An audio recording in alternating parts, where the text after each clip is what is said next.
Our next bill is House File 2604, Representative Jordan. And welcome back to the Transportation Committee. And I will move that House File 2604 be laid over for possible inclusion in an omnibus bill. And I move that House File 2604 be before the committee. Welcome. Thank you, Mr. Chair. I have to get situated here. I'm much shorter than Representative Hussein, so bear with me. And good evening. Many of you know, actually we have a lot of new faces. Many of you might not know this, but I proudly represent many transit users. And part of that pride comes from being a transit user myself. I often rely on the bus. Yes, bus. I don't have light rail in my district, so I rely on the 10 mostly, or the 4, my 2 favorite bus routes, to get to work. Then I do use the train. Errands, shopping, and dining. We all agree that transit is a vital system, and it should be improved, and it can be improved. This is fundamentally a take care of what we have bill. And that's because the legislature has failed to take care of our existing transit system, which has left our users in the ditch. And that is the idea that inspired House File 2604. And so to briefly recap the bill, House File 2604 recognizes that even in times when Metro Transit has service issues, our local bus system can run better. If local buses can operate more efficiently, the pain of decreased services that we've seen could be blunted by improved speed and reliability. The working group that is created in this bill would help achieve that by bringing together the partners who have jurisdiction over the placement of bus lanes, control over traffic signals, and consideration of bus stop placements on municipal and state roads that our bus transit system relies on. The bill also provides funding for a free fare pilot. This idea is a natural continuation of the reduced fare program that Metro Transit launched in September and October of 2021. With volatility in gas prices and an acceleration of a changing climate, more Minnesotans can and should choose public transportation as their means of transportation. This transition will be aided by low or free fares, and we have some testifiers here today who will talk about why reduced fares are important to them and why this study could pave the way for that, or could also tell the state that maybe we need to look at other ways to encourage low income or other folks looking for a ride to get around town. But these fare reductions do help with both the economic and climate change challenges that our state faced, as I said earlier. I would also note that we would not be leaders in this move, as more and more cities across the country are moving to free fares on transit. And this study could give us the data to determine if the Twin Cities should be amongst them. A critical factor in making Minnesotans' transit experience safe and comfortable is what the environment around them is like as they wait for the bus. For me personally, waiting for the bus is my least favorite part of using the bus. Not riding the bus, but waiting for it. And that's why this bill provides money for bus shelter improvements that will ensure that riders are not subjected to the elements or standing in the dark as they wait for bus service in the late hours of night or at 4 o'clock in the afternoon, as we often have to do here in Minnesota in December. And as popular as our bus rapid transit system is, it would be impossible to roll out additional lines any faster than Metro Transit already is without continuing to plan. The bill provides an ongoing appropriation for new staff to plan for future bus rapid transit lines. And finally, the bill takes a significant step towards investing in clean, zero-emission electric buses for Metro Transit to deploy on corridors that are the most affected by air pollution, which would advance our climate goals and improve the health of communities like mine that live around those routes. And with that, Mr. Chair, I think we should go to questions. I will note that there is a fiscal note. It's a pretty fresh fiscal note. But there are a lot of really great assumptions in the fiscal note about what this would look like that would inform and it would inform what we would put in these blanks in our bill. The page that I thought was really useful, if you need a quick look, would be starting at the bottom of page 9. Also, of course, there is the top line on the front page of your fiscal note. And so with that, Mr. Chair, I think we should go to questions and actually, first I think we should go to testimony and then we should go to questions. I think the chair will make that decision. Thanks so much. What we'll do is move straight to testimony, and I welcome the testifiers, and but ask that they stay at our 2-minute testifying time that was communicated to you. So our first testifier is MJ Carpio from Move Minnesota.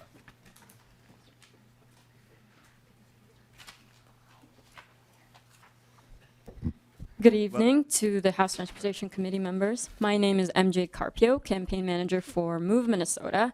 We're an organization advocating for expanded public transit across the state. I myself walk, I bike, I drive, I carpool, and I use our buses and trains a lot.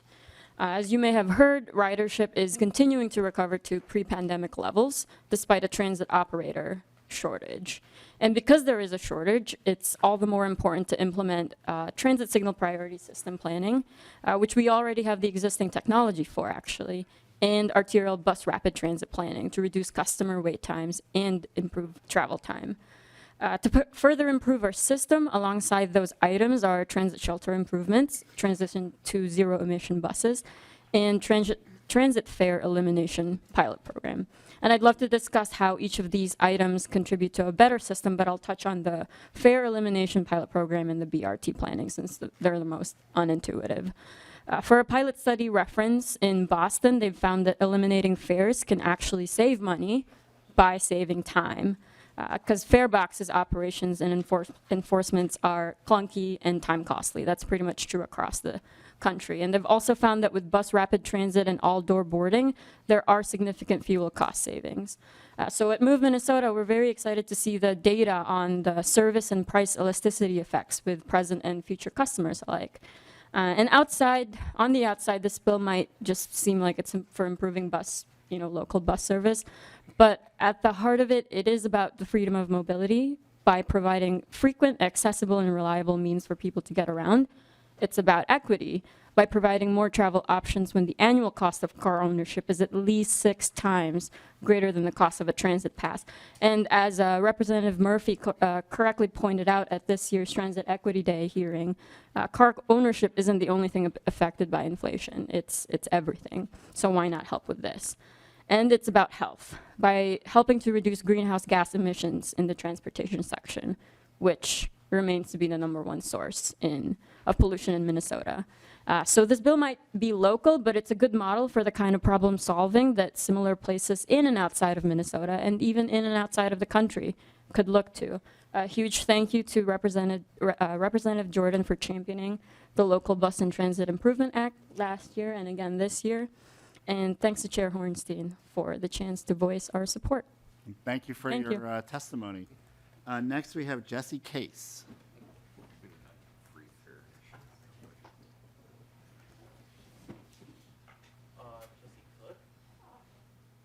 Yes. Oh, okay. Sorry, we had a typo.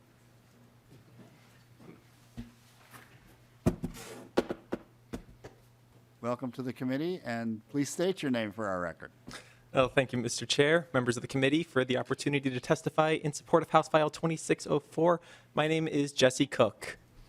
In my transit advocacy, I tend to focus primarily on the high-level aspects of our transportation system.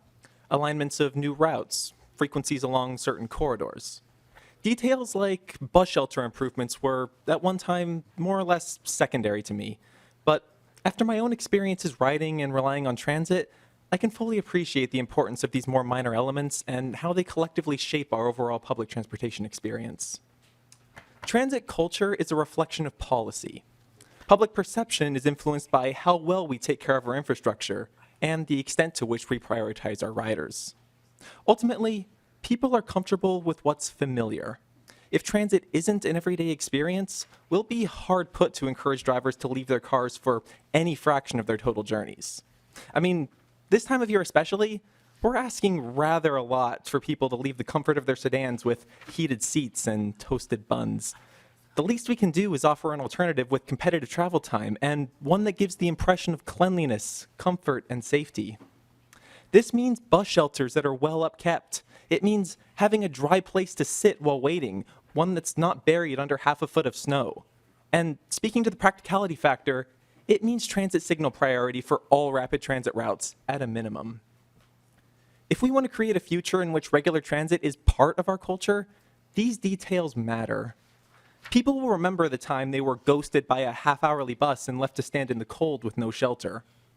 They'll remember the time they were late to a meeting because a rapid transit route got stuck at a series of red lights. If we're to shift this perception, to make transit seen not as a last resort, but as something legitimately desirable, we need to create better experiences. With the right policy and the right initiative, we'll soon have regular drivers telling their friends about how, when their car was in the shop, for instance, they could count on frequent bus service to go about their day-to-day activities.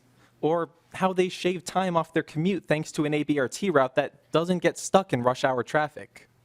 Meanwhile, those who rely on transit will find the stop safer, the trips faster, and our system much more accessible. Members of the committee, this is what transit equity looks like in the 21st century. Our state has been pushing that needle for decades. This bill is our crucial next step. I encourage your support for House File 2604. Thank you. Thank you so much for your testimony. Next, we have Darwin Schaefer-Lane.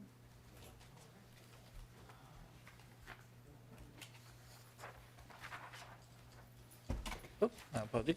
Thank you very much. Welcome to the committee. Please state your name for the record and proceed with your testimony. Thank you, Chair and members of the committee. My name is Darren Schaeferlane, and I'm a resident of Bloomington and a regular public transit rider. Like many of my generation, I do not own a car nor drive, instead using methods like public transportation to get around, including this very meeting today. Though I have enjoyed my experiences on public transit in Minnesota, many key limitations of the system are in dire need of fixing that HF 2604 would address. As a member of Metro Transit's Adopt a Stop program, I learned that only bus stops with shelters get regular maintenance, and it's typically up to volunteers and infrequent maintenance to take care of bus stops that just have benches or signs. There are been many times I have waited for buses with benches completely buried in snow, footpaths carved out to the curbs from where riders would step over to board the bus. I have waited at sign stops in rainstorms, hailstorms, and snowstorms alike. When we continue to double on in investing in and improving the transit system, one of the most important things we can do is improve local transportation access. By funding the Better Bus Stops program, we are going to ensure that our transit network will be accessible through all 4 seasons and provide a safe, comfortable experience for transit riders, as well as reduce waiting times by increased route frequency. One of the other major concerns that this bill will address is the need for speeding up the bus network. For the trip I took today by public transit from Bloomington to the Capitol here, takes about the same time by public transit on some routes as it would to use a bicycle the entire way here. These slow speeds and traffic continue to hold our network back, and implementing more transit signal priority as allocated for in this bill would significantly improve the transit rider experience in the Twin Cities. I urge this committee to support House File 2604 and to continue to invest in improving transportation options for future generations. Thank you very much. Thank you so much for your testimony. Next, we have Tim Marino.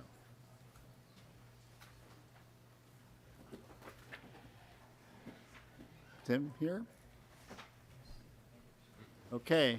I don't see Tim, so we'll move to discussion of the bill. Representative Petersburg. Thank you, Mr. Chair, and to Representative Jordan. You had mentioned about other states and others that are going to zero fares. Can you tell me what funding source did they use in order to subsidize and pay for that? Do you have any idea? You may not know. I'm just curious. Representative Jordan. Mr. Chair, Representative Petersburg, I don't have the specifics, but I do know that they've relied on a variety of sources, including in some places state funding. There might be also city funding, there might be other sources, but I do know that there have been pilot programs that have been used from government funds. Representative Petersburg. Thank you. And just as a comment on the bill, I think the pilot, certainly, Mr. Chair, you've got the money to be able to do that this time. But I do think I have concern about the expectation that someone that uses the light rail system and other systems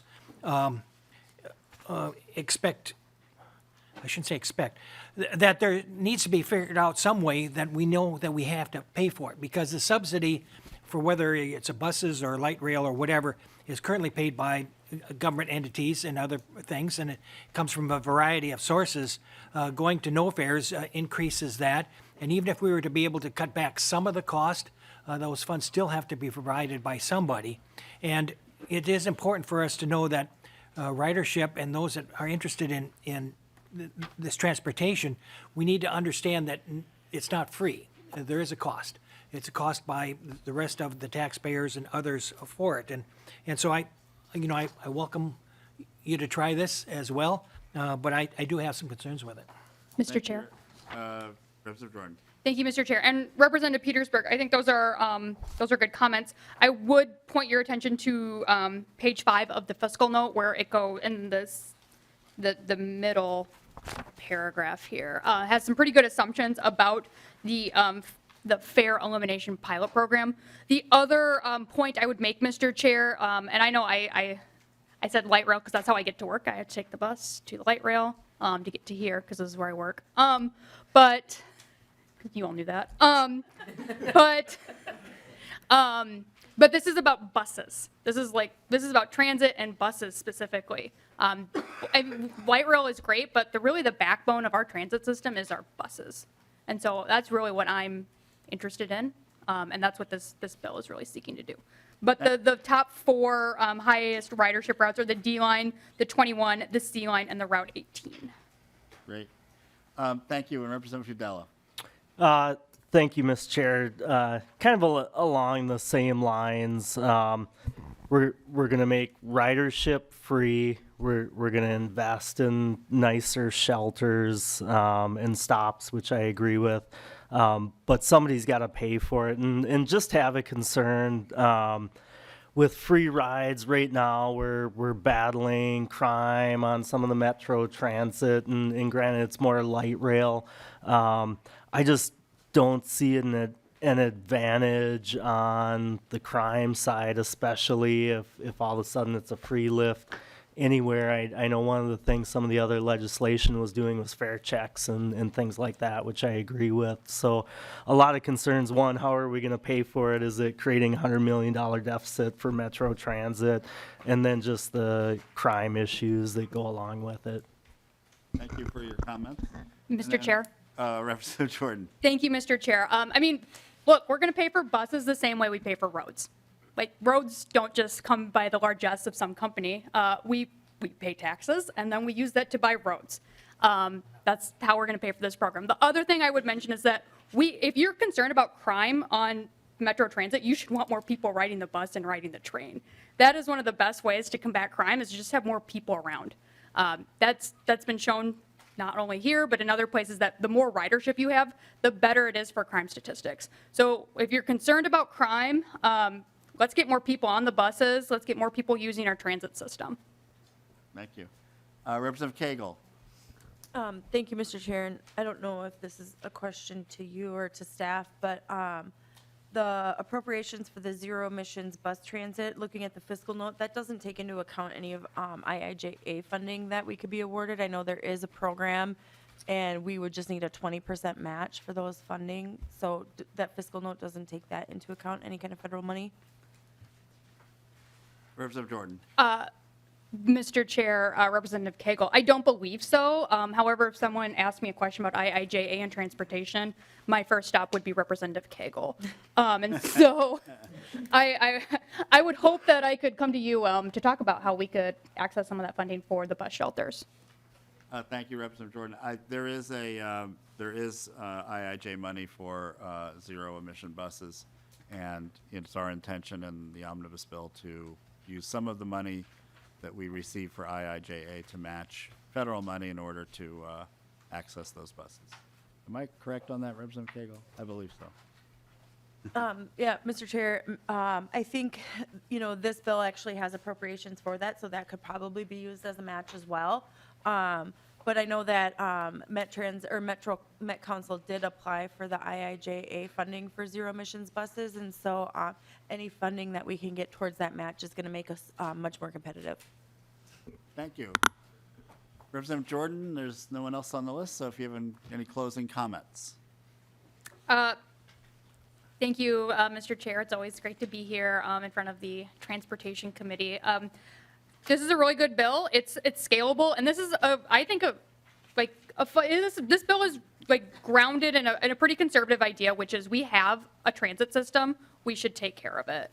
And I hope that this can find a place in your omnibus bill, and I'm happy to come back and talk to the Transportation Committee anytime.